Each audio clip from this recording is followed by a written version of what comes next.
Bem-vindo ao podcast Estrangeiros e Peregrinos. A mensagem de hoje será apresentada por Dennis Allen. As mensagens diárias do podcast Estrangeiros e Peregrinos têm o propósito de incentivar conhecimento e aplicação da Palavra de Deus na vida. Se você chegou aqui para saber a resposta à pergunta 534, continue atento. Eu vou dar a resposta no final do vídeo. Mas antes disso, vamos refletir sobre uma distinção sem sentido. Diferenças socioeconômicas são de grande importância na sociedade moderna. Servem como um dos principais motivadores de líderes e movimentos políticos e militares. Conflitos entre classes têm determinado os rumos da história em quase todos os países do mundo. Até hoje, continuam sendo críticos das tensões entre e dentro das nações. Mas no reino de Deus, estas diferenças simplesmente perdem todo sentido. Paulo ensinou sobre este fato quando disse em Gálatas 3, versículo 28, "Dessarte não pode haver judeu nem grego, nem escravo nem liberto, nem homem nem mulher, porque todos vós sois um em Cristo Jesus." No último capítulo de 1 Timóteo, qualquer preocupação com classe socioeconômica some diante da mensagem do Evangelho. A abordagem de Paulo pode nos surpreender, especialmente se tentarmos ajustar o sentido do ensinamento apostólico à realidade política do século atual. Nesse capítulo, Paulo trata de escravos e ricos, convidando as pessoas nestes polos opostos a empregarem seus recursos e oportunidades no serviço aos outros, sem nenhuma sugestão de tentarem alcançar igualdade em termos materiais. Paulo não apoiou nenhum tipo de rebelião por parte dos escravos e não iniciou nenhum movimento político para garantir sua liberdade. Ele ensinou os escravos a trabalharem bem e a respeitarem seus senhores. E nos casos de escravos cujos donos eram cristãos, ele disse para estes servos se dedicarem mais ainda. 1 Timóteo 6, versículos 1 e 2.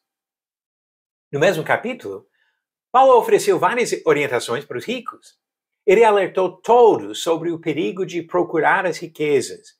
Disse no capítulo 6, versículos 9 e 10, "Ora, os que querem ficar ricos caem em tentação e cilada, e muitas concupiscências insensatas e perniciosas, as quais afogam os homens na ruína e perdição.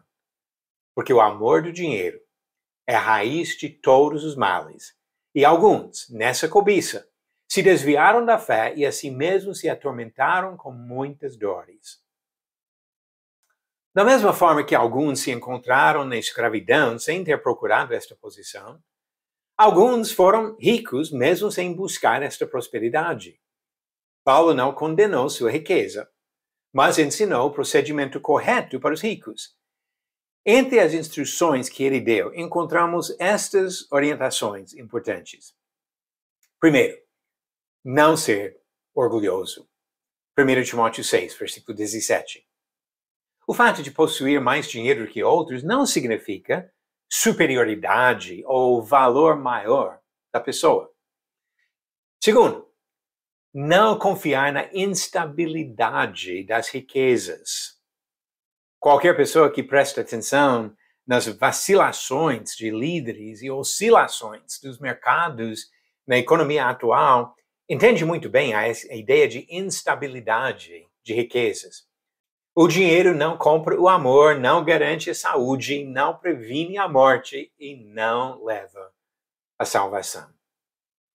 Terceira mensagem aqui, de depositar sua esperança em Deus, como ele diz no versículo 17. O rico precisa de Deus da mesma forma que o pobre, pois o Senhor é o único que pode salvar. Quarta orientação, utilizar os recursos financeiros generosamente para servir aos outros, como diz 1 Timóteo 6, versículo 18. E a quinta, refletindo o ensinamento de Jesus, Paulo diz que devemos investir na eternidade e não nesta vida. Versículo 18 de novo. O que liga estes ensinamentos dados aos escravos e aos ricos? São os outros comentários do mesmo capítulo. Paulo condena fortemente o ensinamento conhecido nos nossos dias como a teologia da prosperidade.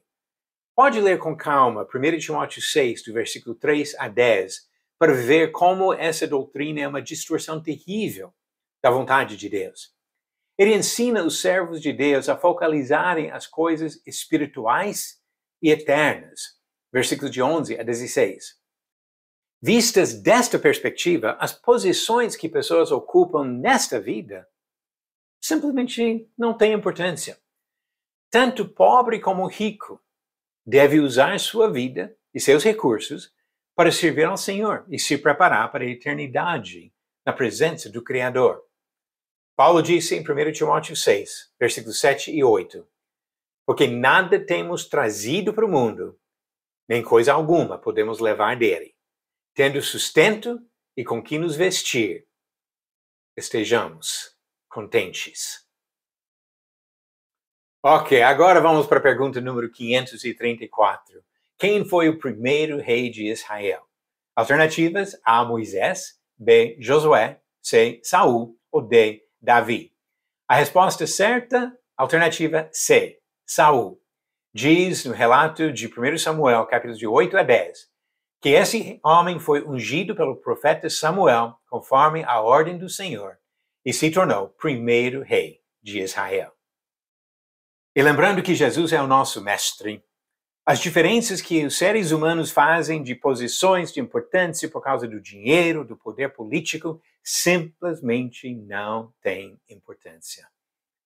Jesus é o soberano rei, e todos nós devemos ser súditos, submissos à autoridade do nosso rei.